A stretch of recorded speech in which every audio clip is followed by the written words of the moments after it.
Well, hello everyone, good to see you. Thanks very much for coming to report out. And just to say, as you probably notice, a couple of guests today. Linda, of course, our chair, and Lord Kerslake, who is the chair of King's College Hospitals Foundation Trust in London. Very welcome. Thank you. And we're just on the way in, I was just explaining what Report Out's all about and what we do. So, delighted that we've got a number of colleagues reporting out today. Just a reminder of where this fits in. Our pyramid underpinning everything we do, the Leeds Improvement Method, connected to the Leeds Way, our values and what we prize dearly in terms of how we work together. And we've got some, I think, some important presentations today. And I think I'm right in saying we're starting with Dawn, who's going to talk about her experience on Lead for Leaders. So, over to you, Dawn. Thank you.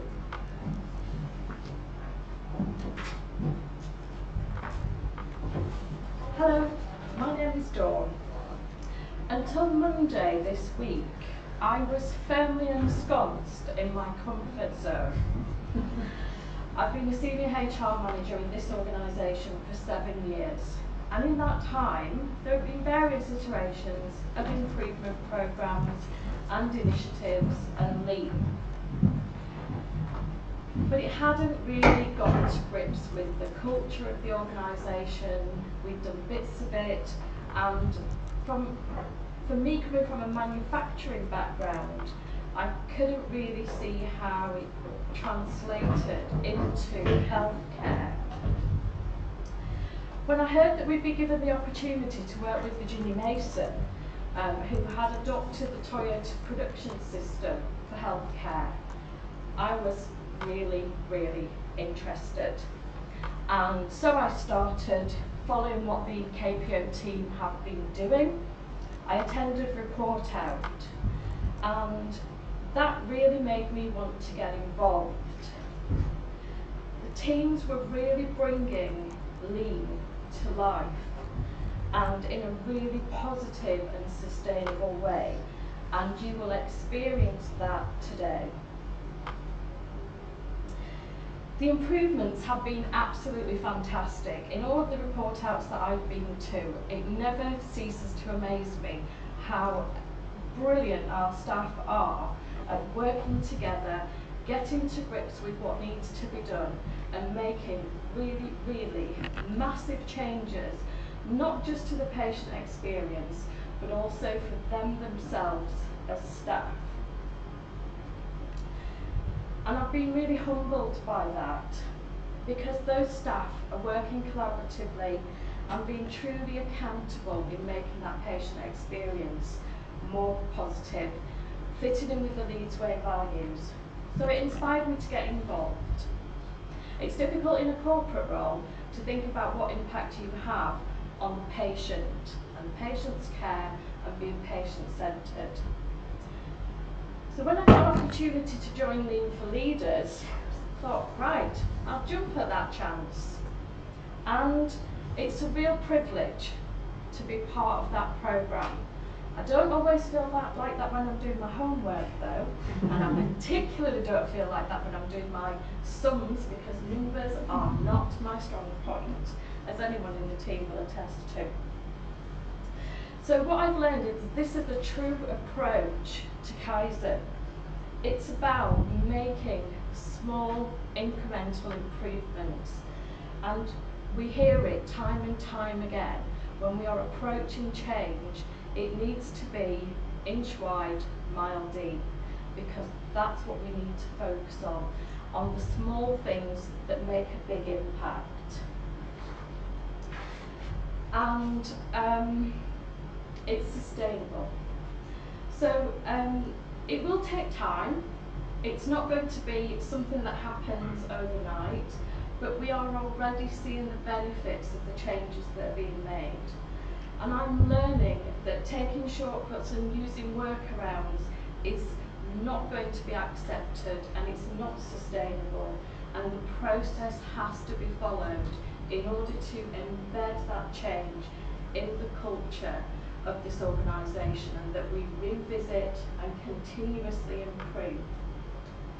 The enthusiasm, positivity and real tangible outcomes have given me the courage to step outside of my comfort zone, and when the opportunity came to join the KPO team, it was a chance that I'd been waiting for, and I took a leap of faith. So, since Monday, this week, I feel like I've landed in a parallel universe where I don't understand what anybody's saying, but I'm trying to immerse myself in that, and I really must do that to get the best out of it. But the team are fantastic, and I can't wait to use the skills that I've been learning to be involved in a team that does an RPIW, and that will bring real benefits to patients. So look out for me on a Gemba near you. Thank you.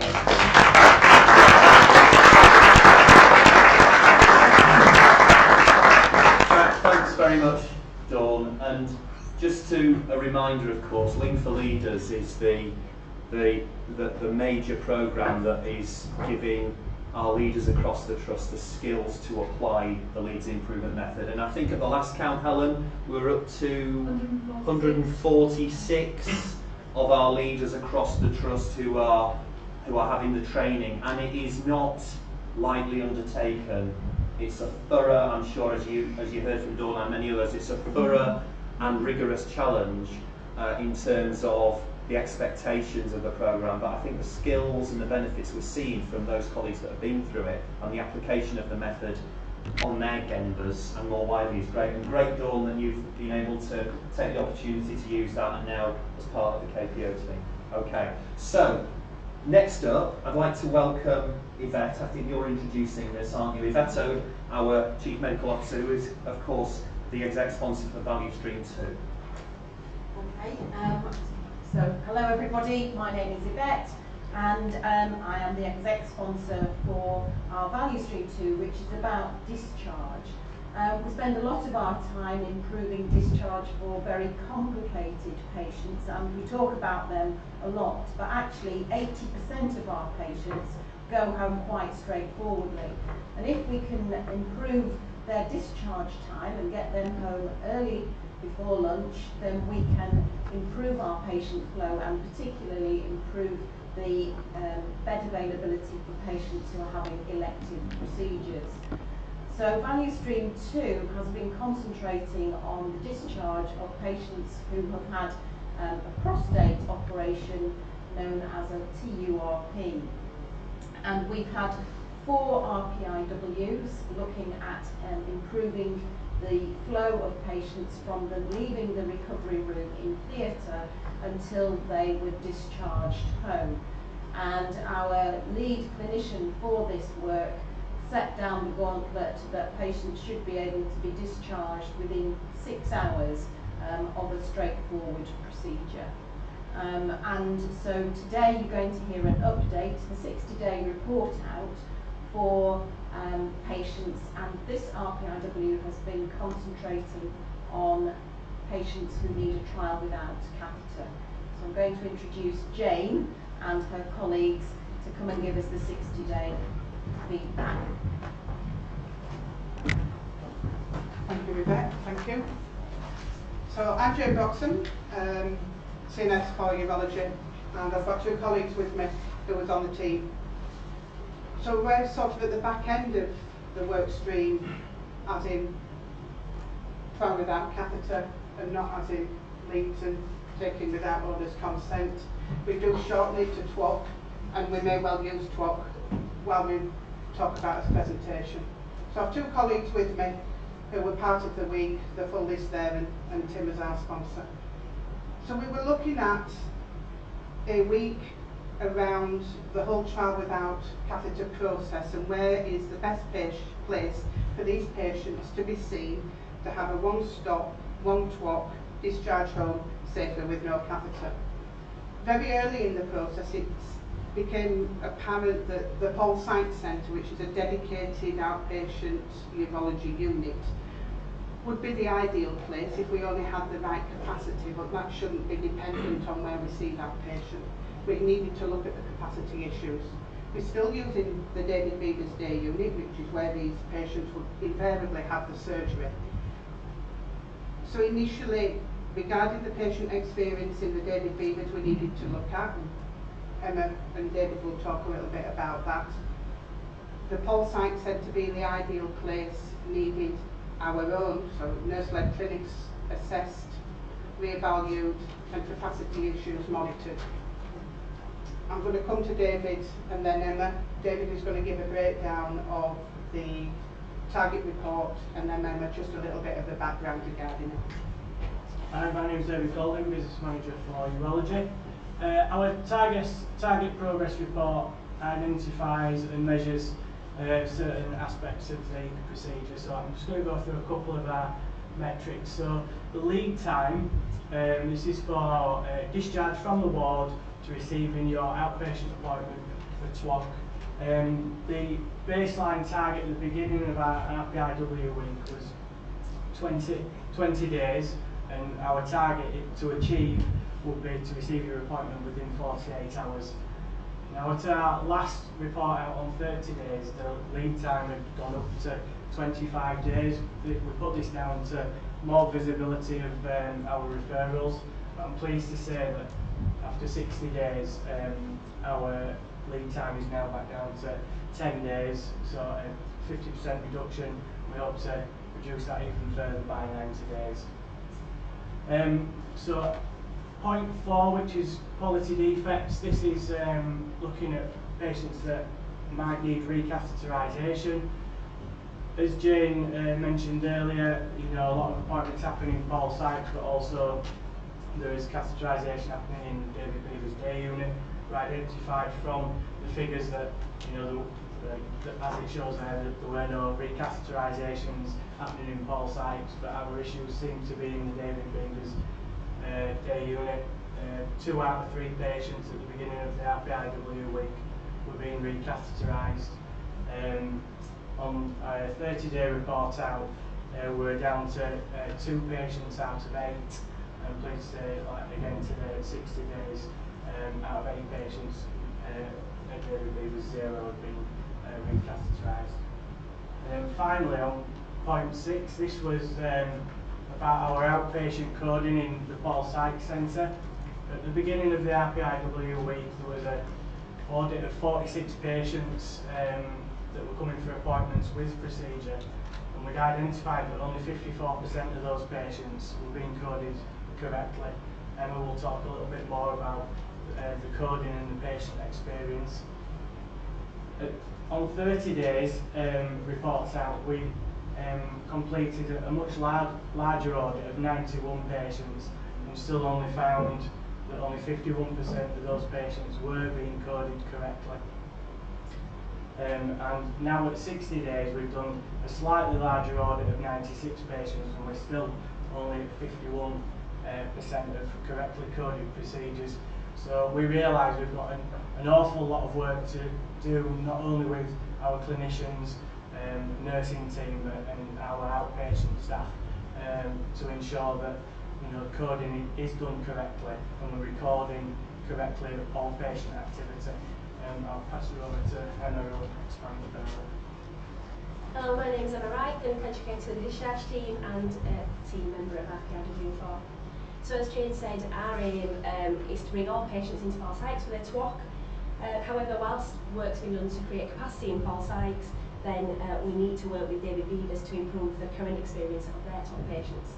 So education staff was key to this, with regards to teaching patients intermittent self-catheterisation, if required, as well as providing the right verbal and written information for patients so that they were more informed and they knew what to expect when they came in for their TWOC visit.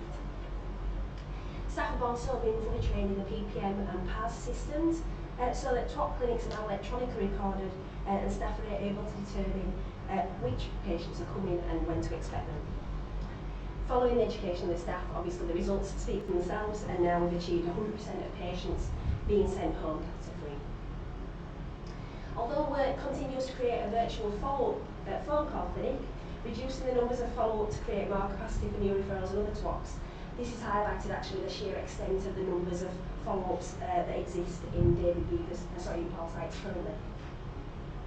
And it also has highlighted the numbers that we still actually need to see rather than that can't with telephone, such as your recatheterisations and your body scans. But those who could be contacted in telephone clinics, such as patients needing to discuss continence regimes. Obviously, in an ever-increasing electronic world, the use of Skype and FaceTime so that patients can be viewed in their own home could be something that we could look into in the future. We've created a central hub, so a urology homepage for the first time on the Trust intranet, so that all staff in the Trust can access information relating to TWOCs and urology, and who to refer for TWOCs, which service. So do we refer to the hospital, to the Paul Psych Centre, or actually do we refer into the community continence service, so the CUPS team? This process was initially embedded in high referring areas. However, we've also raised an awareness with the rest of the Trust by attending things like sisters, matrons meetings, using Trust social media platforms, and also promoting in training days such as discharge training sessions that we have, or introduction to professional practice. From this education drive, staff were able to raise questions and the perspectives of the flowchart themselves, and so that highlighted changes that we need to make as a team to ensure that the flowchart is as straightforward and user-friendly as possible. We also need to audit the use of a patient TWOC booklet that we created in all inpatient areas to determine that patients leaving our Trust that do need to return for a TWOC are given the essential information that they do need. A new 5S referral document was created, which is completed by the referring nurse directly from the urology flowchart homepage, and this again has been constantly reviewed at our end to determine that it is the right information that the team in Paul Sykes are receiving, and hopefully when we do get that right, this will reduce the amount of admin time needed by the team. It also ensures that the referrals that we do actually receive are the appropriate ones for the Paul Sykes team. Finally, like David said, we've done some work on the urology forms with regards to coding. This has raised awareness really of our process of coding and why it's essential for us all. Not only from a payment point of view, but also as evidence of actually what we've done to us patients. The work done has allowed us to build a picture of our clinics, ensuring that we've allocated the right amount of time for our patients to be seen, which allows clinicians and specialist nurses the time to see patients successfully, and enhancing further the patient experience. Thank you. Right.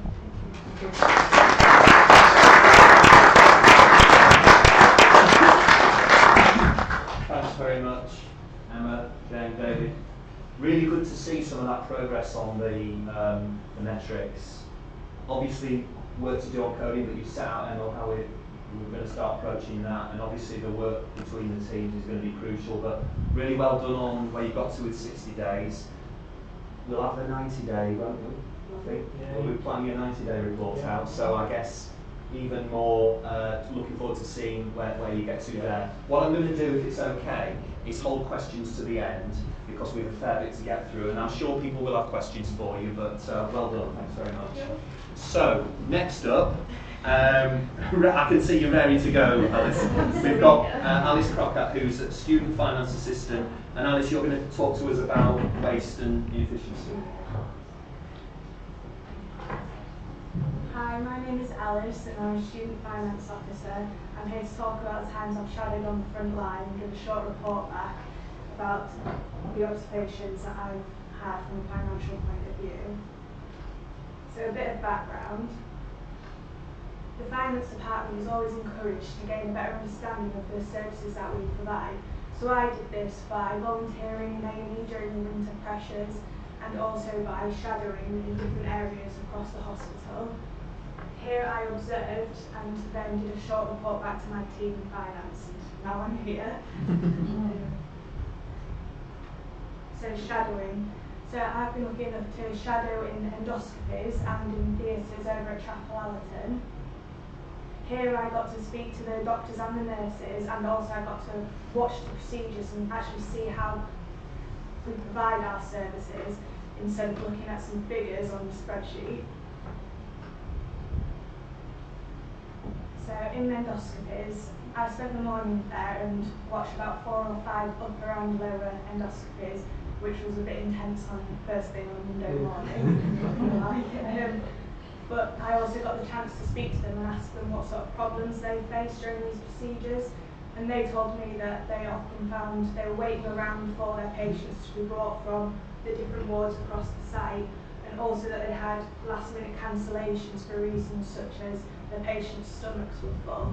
And this was due to a lack of efficient communication between the department and the different wards. And then therefore this resulted in wasting their valuable time. And finally, I went over to the Trapolitan Theatres and I got to watch 2 operations, and one of these was a knee operation. And during this, the surgeon told me that they use disposable drill parts, but he thinks there would be a real good cost opportunity by using reusable drill parts, and any expenditure reduction wouldn't be to the detriment of the patient care that we provide. And I also got the chance to speak to another surgeon in the staff room who had to wait for about 2 hours before his patient was fit enough to get to theatre, because they had to do additional tests and drugs because the patient had haemophilia. And he also said that in those theatres they get cancellations on the day by the patients themselves for reasons such as their knee or their foot feels better, which is but my final thoughts. So I understand that my observations from today are probably already known out there across the hospital, but I hope that by fresh pair of eyes this adds some sort of value into finding further cost opportunities, and these would be financially beneficial, but also most importantly would improve patient care. Right.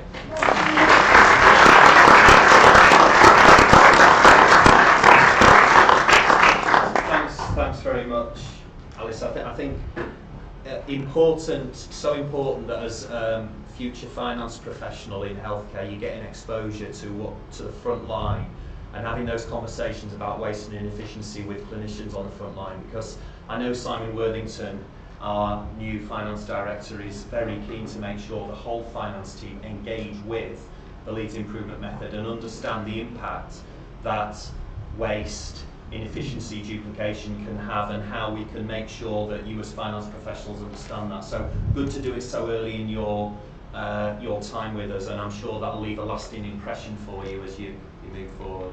Right. Okay. So next, we've got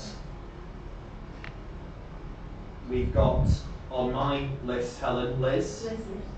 She's there. I was looking for you, Liz.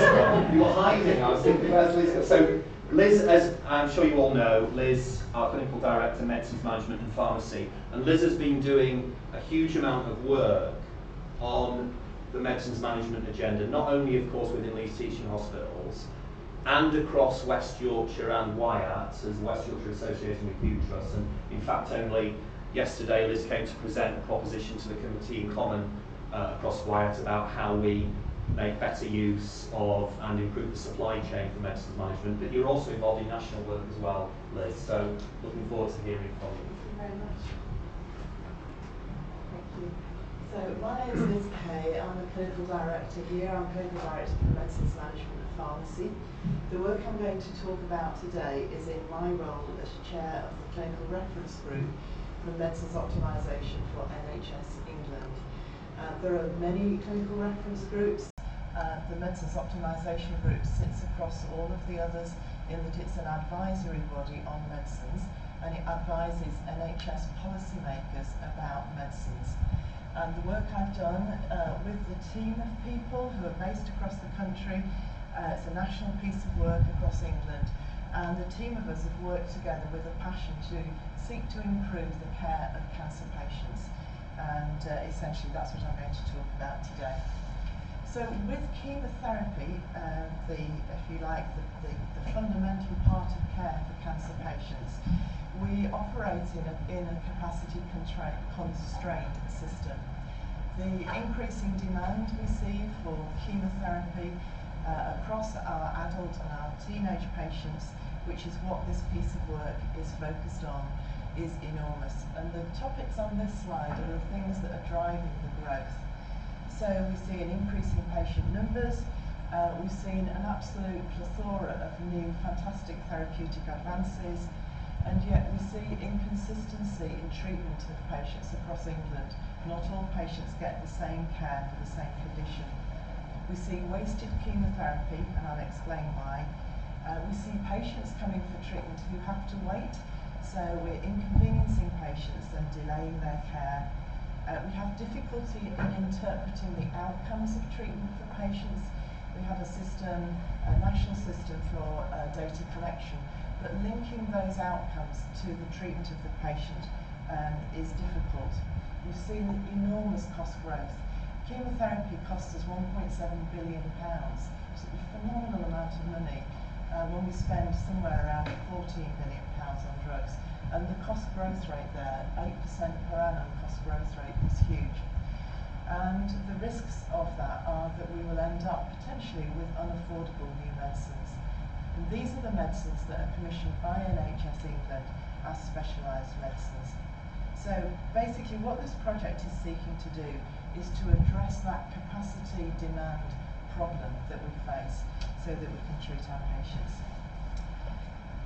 So being very patient-centred and thinking about what is really important to a patient about their care with chemotherapy, these are the things that we considered in our project at the start.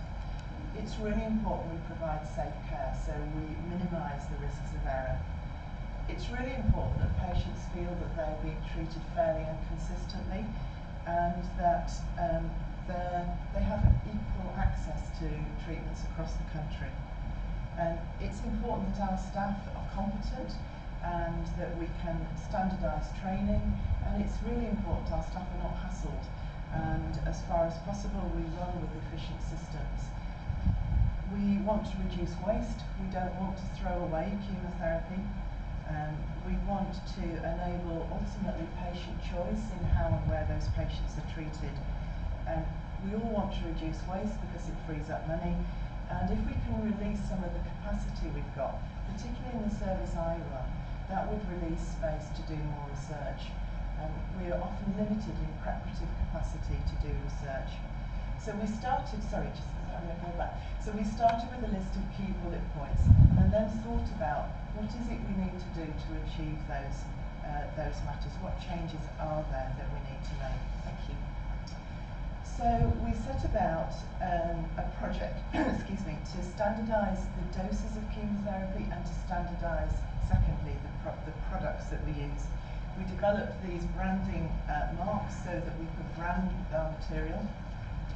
And essentially what we said we would do is to seek to move chemotherapy from a set of variable doses and variable products for variable patients to a place where we could have standard doses and standard products for variable patients. So some of this work had been done before in Scotland. Scotland had moved further forward with standard doses, and many hospitals in our country, in England, had got some dose standardisation. In Leeds we used a complex logarithmic scale for this, but we got very variable practice, and in many trusts there was no dose banding at all. This is a picture of the aseptic suite in our hospital, and in the old way of dosing chemotherapy, what we would have done would be to weigh the patient and calculate the dose of chemotherapy on the basis of body surface area. And when that dose calculation had been done, the dose the patient needed will be prepared here in our aseptic unit. We make somewhere in the order of 50,000 items a year of chemotherapy. And since we've made this project change, we now have 72% of those doses dose banded, which has substantially changed the way we work and our workload. So the new approach, the old approach was that very fine calculation of the dose and something separate for each patient.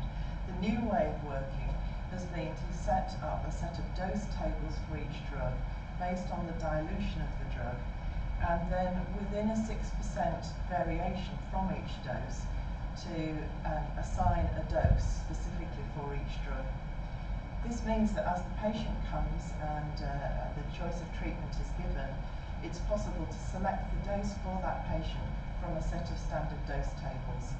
Those dose tables are now all loaded up on the NHS England website.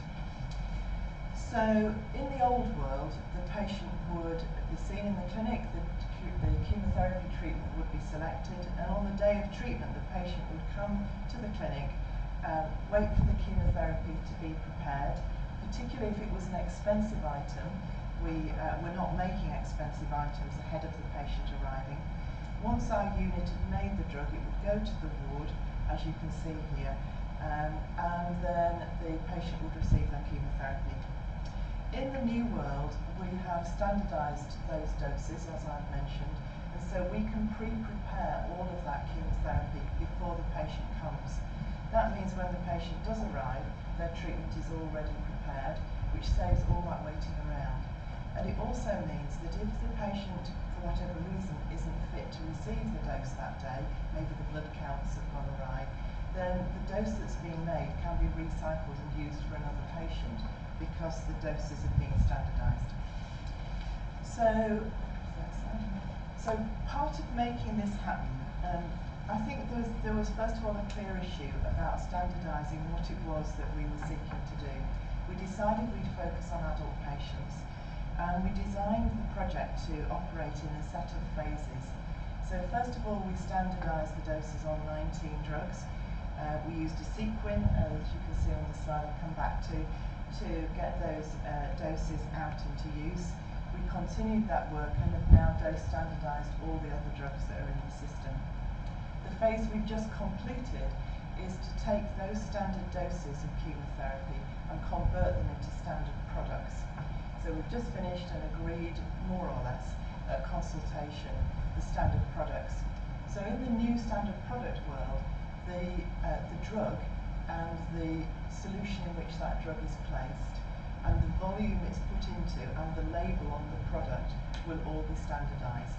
And the huge benefit that gives all of us is we'll be able to buy those products from the pharmaceutical industry eventually and get them all pre-made and pre-bought, which will enable us to pre-stock them before the patient even gets to the hospital. So breaking the project up into phases, I think, has been part of the success. We've done a bit, checked back, made sure we've got full engagement with all the relevant professionals, and we've had national study days and so on to take everybody on that journey. And then we've gone to the next phase. We designed a set of measurement tools so we can measure the uptake by all our peer trusts and to check back on what impact that's having on waste. We've engaged NICE, and NICE will be publishing some guidance about dose-banding chemotherapy. And as new drugs come forward, the ambition that NICE and we have is that they will also be dose standardised before they come out into use.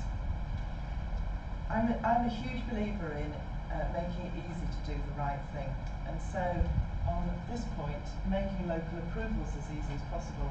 For this step, we wrote a set of documents that would be the approval documents to use in every trust, so everybody wasn't having to rewrite all the approval paperwork for their drug and therapeutics committees. We used 2 sequin programs this year and last year to, if you like, encourage and incentivise people to take up this change. And we've sold heavily the local workforce benefit. The point being, actually, if we can get through the work more quickly, people can go home on time. So kind of why wouldn't you want to do this? And of course, the key beneficiary of all of this is the patient. So in the new world, which we haven't got to, but we're on the journey to get there, in the new world, what we see is patients having a better service, much less waiting around, more efficient care, and ultimately reducing the cost in the system. We've learned a lot on this journey. It's been fantastic, and I've really enjoyed the work we've done. When we started, one of my professional colleagues said, "Don't do it, it's impossible, you'll never do it." And actually that was a key kind of point, that actually it is possible. to do the impossible, but you need to have a team of people committed to drive that change. I think we were aided by me chairing, well not me chairing, but aided by the Medicines Optimisation Clinical Reference Group at NHS England, because it helped us push open some doors that were not open before, and it helped carry some authority. And we were linked and are linked to the Programme of Care Cancer Board and to the Chemo Clinical Reference Group. That's helped. Clearly collaboration is the key underpinning theme here. We have to collaborate with colleagues across disciplines to make change. But I do believe that we have made a change here which I think will be long lasting and will have an impact on patient safety and will fundamentally change how we treat our cancer patients. And I think one of my learning points about this is if we've done it with chemotherapy, surely there are other things we can do something similar with. And we were really delighted to win the HSJ award. So this was for the Medicines Optimisation Clinical Reference Group for NHS England. We had a great party to celebrate, which nobody who doesn't know me, well, I love a great party. But it was really, I was really pleased for the team actually that we got this success. So thank you. Right.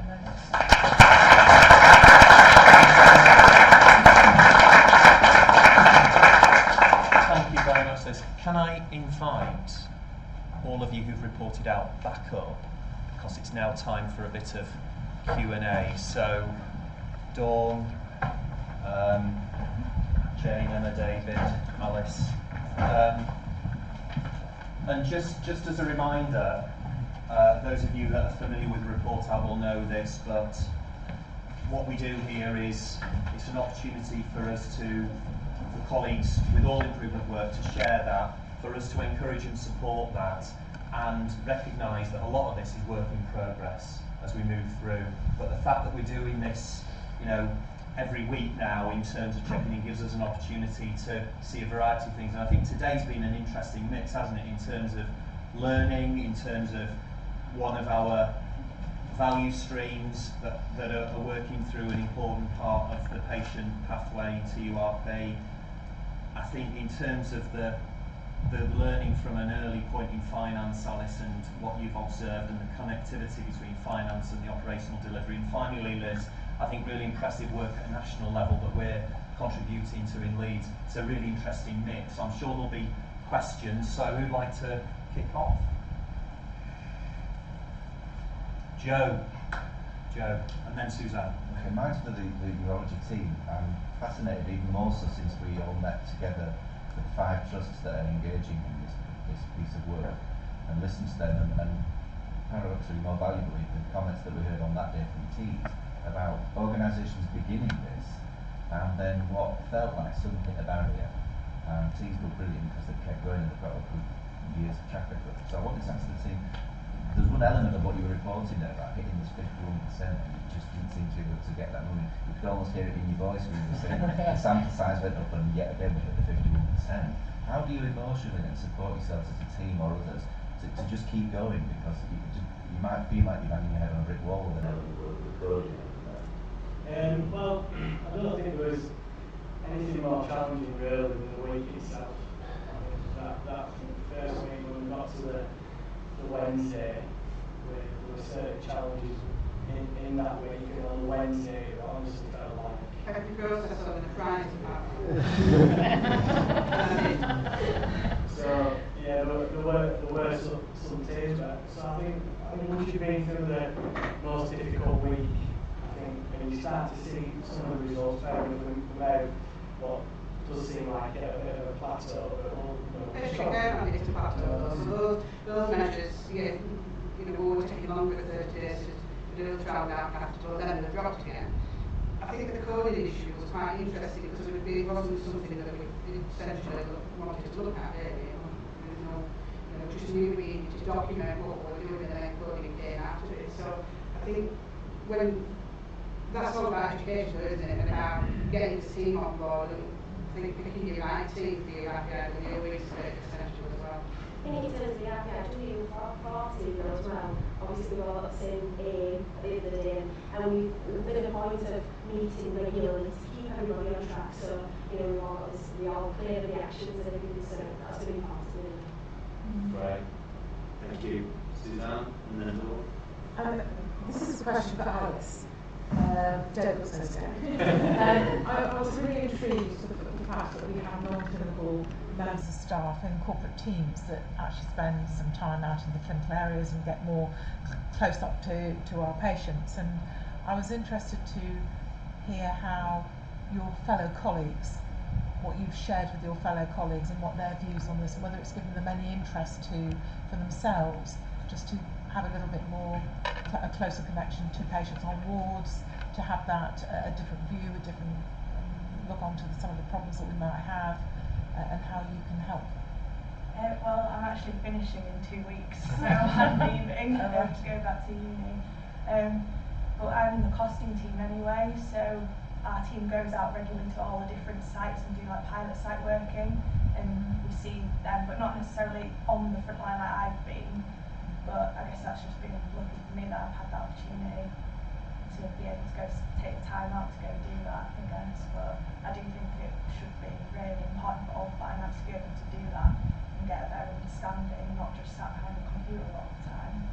I think it's interesting, isn't it, Alice, that there's, in terms of what we've heard from the urology team, the fact that clinical colleagues are more aware now of the importance of coding, making the connections with the income that we get as a trust, perhaps in a way that you weren't before, and that in itself is important in terms of making those key connections, because that will add up to benefit for us financially, but also in terms of the connectivity of the different teams across the trust. Dawn and then you, Claire. Was What did you comment was on this point? this. Okay. I think there's a role for, Claire Goodman, General Manager for Critical Care, I think there's a role for us to link corporate colleagues with clinical teams. There's nothing more scary when your corporates walk into a clinical area, a ward which is familiar for us because we go on them all the time, but if you're not used to it, it's a very, very intense environment and you just feel completely out of place. Yeah. So I think there's something about us, giving people an invitation, giving them someone to work with or to link with so that it doesn't feel quite as intimidating. Yeah, absolutely. I think Dave on Plex. I was just going to back up what Alice was saying. I mean, we do our best to allocate as accurately as possible the activity that takes place from our clinical colleagues to the finance side. And Alice and a number of colleagues within the costing team have been out to clinical areas, shadowed, seen the actual working practices. And we can bring that back. And it really helps us understand what's going on. I think it is fundamental to have that link, and we do our pilot site working, and we have clinicians and coders in the room, and without them we can't really do what we do. Right. So I think it was Dawn, then Linda, then James. Well, I've got one comment and one question. It's what your urology team. Sorry, James. I knew you were going to come. The comment first, which sort of echoes the other comments in the room, but I think a little bit wider, in the fact that I think one of the great things of this is that the clinical and business management staff together exposes both sides to how we create that service and the importance of both. But I think what people might not realise in the room is that Emma doesn't belong to this team, Emma belongs to the discharge team. So it's the linkage as well of bringing Emma into this to be able to make sure that that's cascaded throughout the organisation, the information, but also the importance of this isn't actually one specialty, it has to be much wider than that. And my question is that clearly the longer anybody has a catheter in, the more risk of harm to catheter-related urinary tract infections. And I was just wondering whether you, because you've reduced obviously the length of time with the catheter, have we looked at the harm associated with the patient and is that reduced? I think it's really difficult to split catheters because we're talking essentially urology patients who have a catheter in for a reason invariably. So actually not having the catheter would be more harmful than having the catheter. But then we've got LTHT patients who have a catheter for the reason maybe that they've had surgery or they've come in through trauma. So those patients, I think you can look at from an infection point of view, and we haven't measured it. I think our urology patients, we initially spoke about it, and it was going to prove really, really difficult to measure because everybody's got one for a different reason. I think the top patients in themselves present problems because it's how long they've had a problem before they have actually the TURP. And it was, I get where you're coming from, and my biggest challenge now is we need to re-look at the patient experience. So that might be one of them, mightn't it? Have you visited your GP? Did you need to antibiotics? Whatever.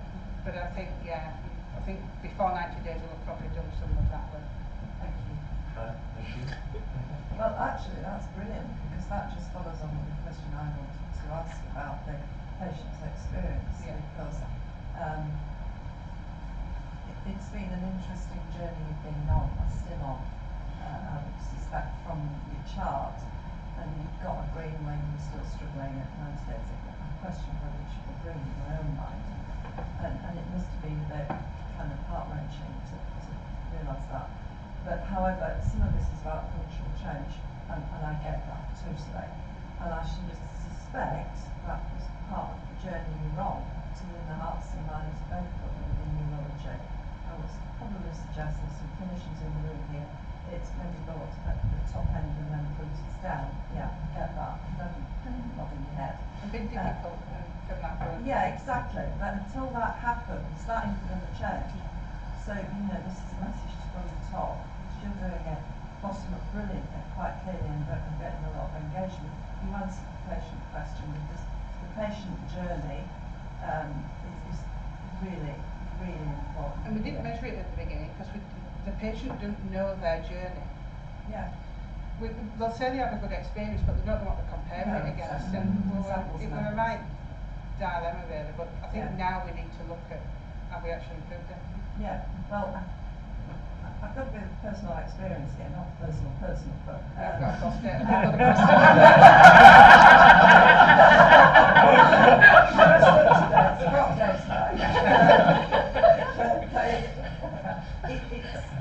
The patient experience in there isn't brilliant, or hasn't been, but it's great. It's absolutely fantastic. You're on it, and you're part of the journey, which is great. That's all we're asking you to do. I'm going to be interested at the next one. I might go to the next one just to listen to that. I better probably do it personally after what I've just said.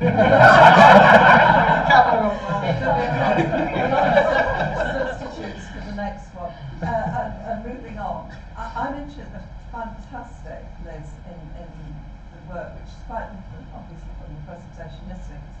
Big emphasis on pharmacy at the moment across the plethora of Wyatt, particularly as the great work that's happening there, which is tremendous, and will gain even more cost benefit for all of West Yorkshire, the way that's going, which is great. I'm just wondering, I'm thinking of another, the drug situation that we're creating here, which is fantastic. How does genomics, looking forward to genomics, how's that going to play into the future yet again? Sure. Yeah. Well, genomics will give us a great opportunity to much more accurately target particular drugs to particular patients. And I think the cost growth we're seeing will rise because those tailored drugs are going to cost more than the drugs we're using now. Right. So it is going to have a huge impact. And we need the capacity in preparative services in order to handle those if they're parenteral products. And one of the real challenges everybody's facing is that capacity in the country to make products in a ready-to-administer form is absolutely limited, capacity limited. And unless we can standardise in the way I've described with chemotherapy across the raft of a load of other products, we're really going to get into difficulties. So bringing it into Leeds then, and our genomics people, are you working with them in the pharmacy too? Well, yes and no. I don't think we've reached the scale of drugs yet that would be relevant for this, but we will do it for a period of time. Okay. James?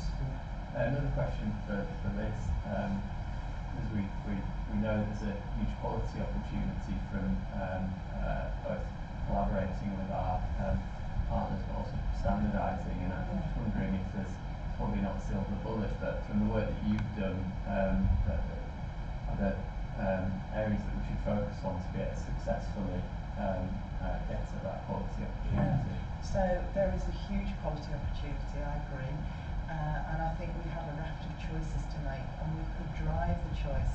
We could drive it on safety, we could drive it on efficiency, we could drive it on workload and, if you like, moving the professional mix around making products from one group to another.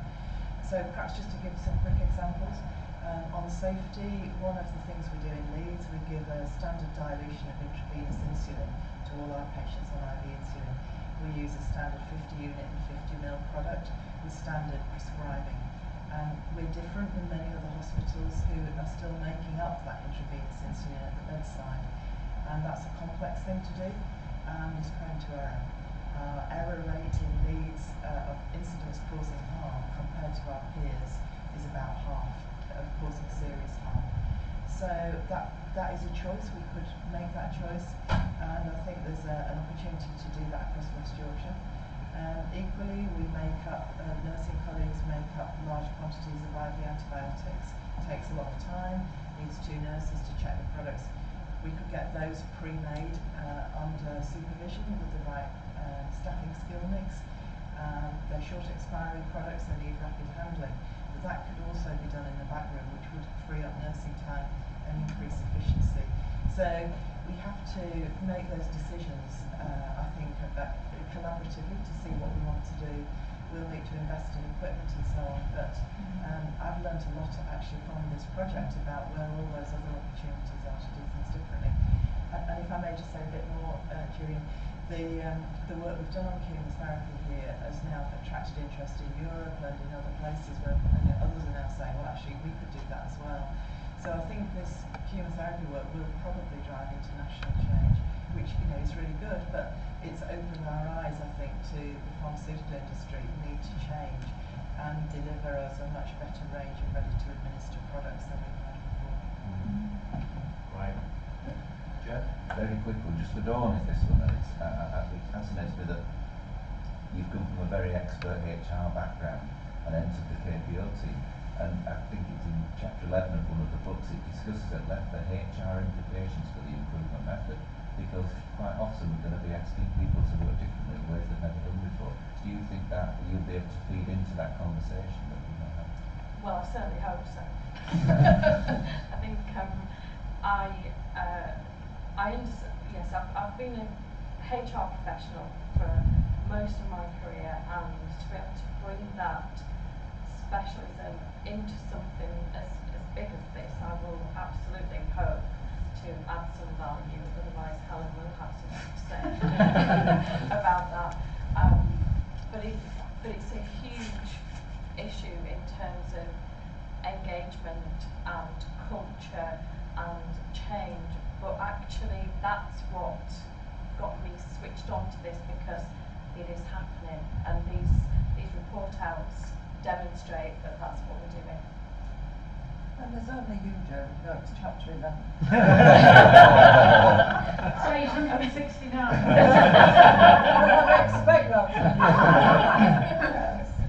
Excellent. Okay, well, thank you again, team, for reporting out. I think a really interesting range today, and look forward to seeing further progress in the work that you're doing, and particularly 90-day report out from the AMS team.